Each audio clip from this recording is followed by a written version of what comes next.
Hi, everyone. I hope this finds you well. I hope that the first 2 weeks of class have not been too difficult for you, or maybe not just this class, but in general, that you're adjusting to spring semester in the virtual world, which is what everybody's doing at this point. So hopefully it's going okay and you are doing things to take care of yourselves as well as, chugging along as a student. Um, so this week we're going to think about a couple things. Last week you had the opportunity to hear what librarian Hillary Smith had to say about her own path.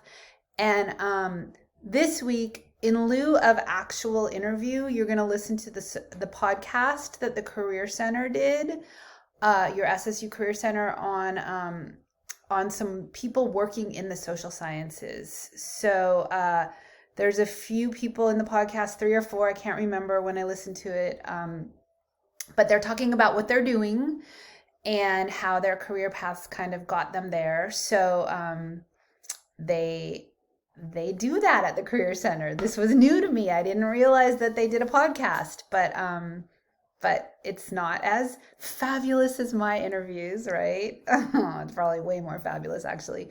But it'll give you some insight into what these individuals are doing with their degrees, and kind of give you some thoughts. And that's one of the things you're going to do this week. You're going to obviously do all the reading and do everything in the modules, but you're going to think about a mission statement.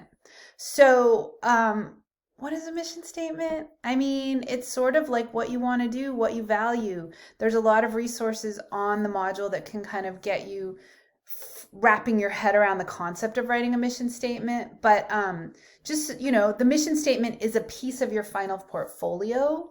So, so this week I want you to start thinking about it. What is it that you think you want to be doing? What do you value? What is your mission in life?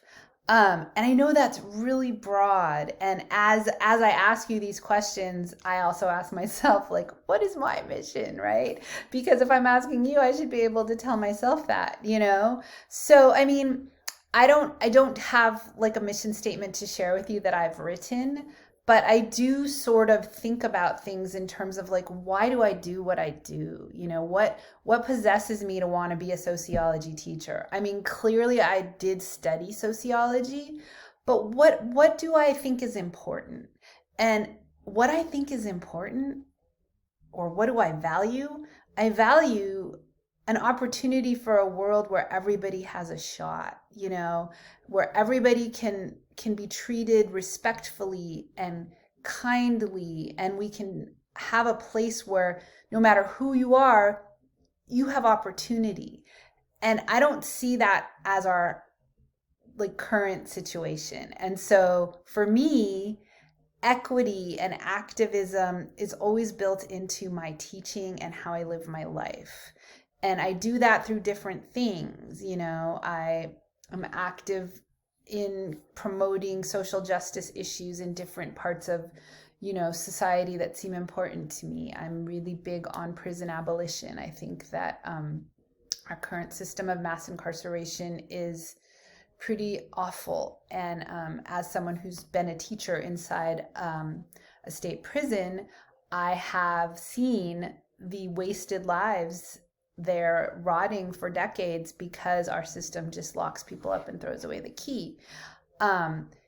There's that. Prison abolition is something that I'm really interested in as someone who is a Palestinian American. Obviously, social justice issues surrounding the occupation of Palestine matter to me. I'm a feminist.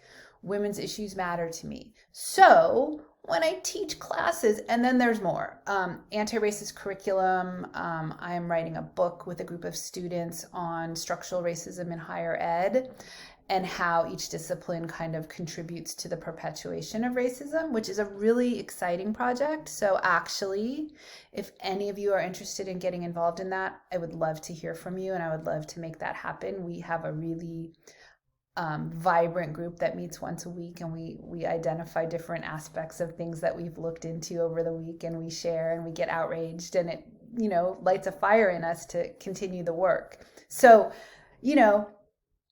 I hope that by creating a mission statement and by thinking about what matters to you, you're able to channel that into a job, and I know it's not that simple. It's not going to happen overnight, but if you're true to what's important to you, hopefully that will come across in your job search, and hopefully that will be what you end up, spending some time in. And just know, like I've said before, no one job is going to be the end all be all and it's going to last you forever. You'll probably move around, as did I, and that's probably more fulfilling anyways. So keep that in mind as you kind of think about the content for the week and what you want to see happen, and if part of your mission is, I don't want to be hungry, I totally get that, right? If you've grown up without much and this is your opportunity to get more, 100% support that too. That's my goal, is that everybody who comes out of this class is able to create a life for themselves that is sustainable while making a difference, right? What if everybody on the planet could do that? Would we have a different planet? I say yes. So you're sociologists. You're, in this kind of field of like pondering the impossible and making it possible. So enjoy this kind of thought idea about like, what is my mission? What do I want? What's important to me? And how do I see making that happen? And if you say, Susan, I have no idea, that's okay. Start thinking, start visioning, start imagining. This doesn't have to be the same mission statement you're going to have in a year or in 6 months, but just start thinking about it. All right? Just start thinking about it. And I hope everybody is safe and well. And have a beautiful rest of your day.